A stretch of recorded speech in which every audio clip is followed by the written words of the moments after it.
Hello, my name is Gina Partos and welcome to How to Art. Today we are going to add feet to a pinch pot. If you haven't seen my video on wedging yet, please be sure to do so, as you will need to do this every time you use clay which has been used for other purposes. Even if you have a new batch of clay, it's always a good idea to wedge your clay before you start to eliminate any air bubbles.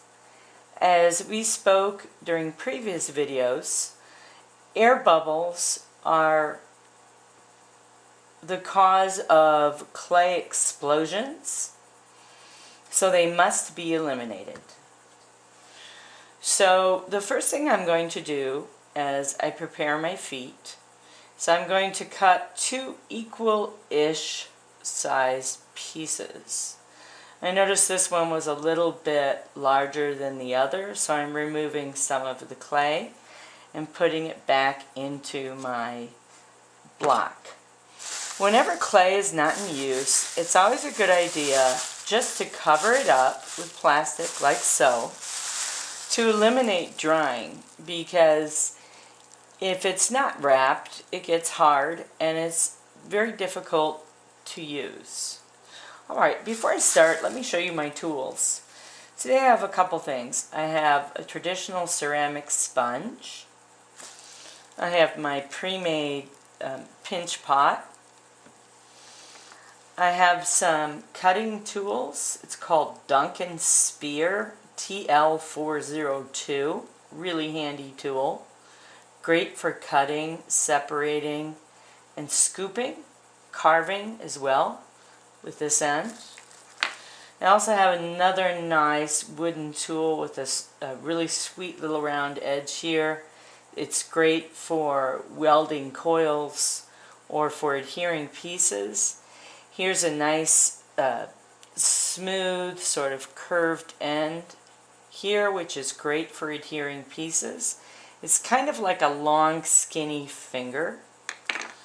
There's another great end for adhering pieces. It's nice and curved. Pointed edge for cutting, dividing. This is one of my favorite tools. Another pointed edge, a little bit curved on this end for joining pieces to clay. This is one of my all-time favorites. This is really super useful in smoothing out the walls of a clay piece. As you know, the walls are the sides of the piece, like so.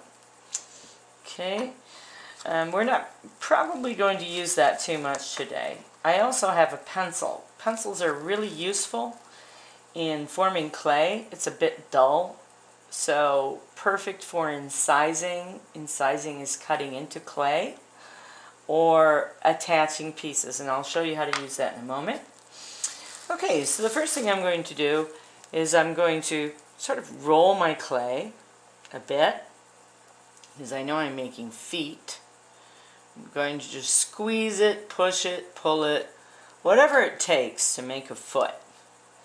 Okay, I think today this piece of clay looks like sort of like a paw, so I think I'll go ahead and just make it into a paw. Now you need to make the base of your feet, this part, wide enough at the bottom and strong enough at the core where the stem or the leg meets the foot, so that it will support a heavy piece of clay. I've got this pretty much formed in the volume which I want it, so I'm going to go ahead and work on the other piece. I can smooth this out a little bit later. Remember, we always smooth in one direction. Always diagonally or straight down.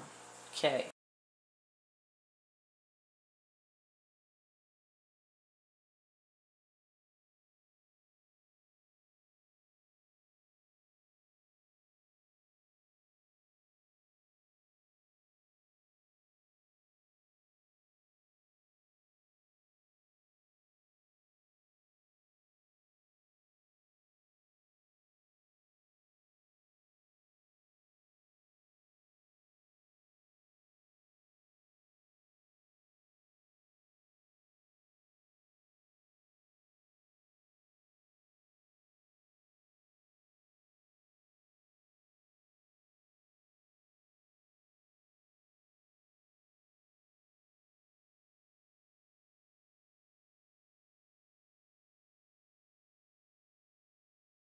Okay, then I'm going to go ahead and take my sponge, get this wet, and when we use sponges, remember that we always squeeze them out really, really well, so almost all the water drips out of them. Okay, so I'm going to smooth this out. Just a little water. Never too much, because too much water weakens the clay. If you use too much water, it will also cause the clay to crack. Think about a desert floor. When flash floods go through a desert valley and heats rise to great temperatures, the water molecules evaporate and cause cracks in the desert basin. Okay, now I've got my other piece here. I'm going to go ahead and just wet the bottom of this just a little bit. Again, squeezing all the water out of the sponge so it's not dripping in any way. Alright. I'm going to go ahead and move my tools out of the way because I don't want them in my work area. Right? Now, very simply, I'm going to score this piece. You can score it with a tool, the end of this cutting tool. Okay? Or you can use a pencil. I find pencils work even better because they create deeper score marks. And you want that because you want the two pieces to adhere to one another or stick together to one another like Velcro. Okay? So here we are again. We're going to score this other side. Oops. Sorry, got the wrong edge. I was concentrating on my words more than my art. Okay. Score this edge where we're going to join it. Score this edge. So we're hatching and cross hatching. Okay? Cool. Alright, now water is glue. I'm going to wet this piece with water a wee bit. Wet this end. Wet this end. So to dry off your hands a bit, you can probably even dry it off using the sponge, because you want your hands pretty much dry, not too slippery for this step. Okay, so I'm just going to place these right now where I want them. Okay, there we go. I'll put the first one on first. And whenever you adhere something to clay, you always need to support the other side with your fingers. So I'm going to hold this on here with my finger, give it a good little push. See, I have my fingers right there supporting it. And then I'm going to do something called welding. Okay, this is how you can use a pencil as a welding tool. This is great for people who don't have a lot of money for tools when they're first starting clay. Just sort of take the tool, roll it. You can wipe it off as it gunks up on your sponge. Okay, like so. And you just sort of roll it. Works really, really well. Okay, now here's how you use this tool, this sort of rounded edge tool. You can use this as well. It's like a strong finger. Okay, so you're holding this on. I don't have to support the other side because I've already given it the push. Okay, but I do think for here I'll put my thumb right there and go ahead and weld this side with this. You always want your tools to be free of clay debris, which is why I'm wiping it off on the sponge.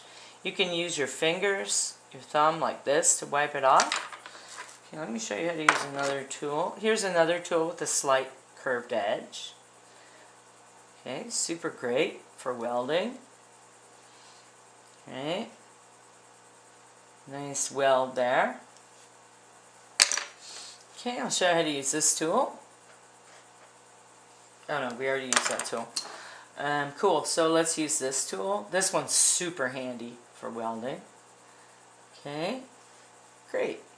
Then, when you're done with this, you can smooth it out with your fingers to create a nice bond between the foot and the pot with no seams.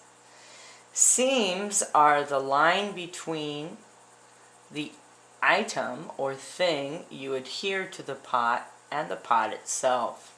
It's like the seams of your clothing, where the shirt sleeve meets the shoulder, sort of thing.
Now, I'm going to set the piece down.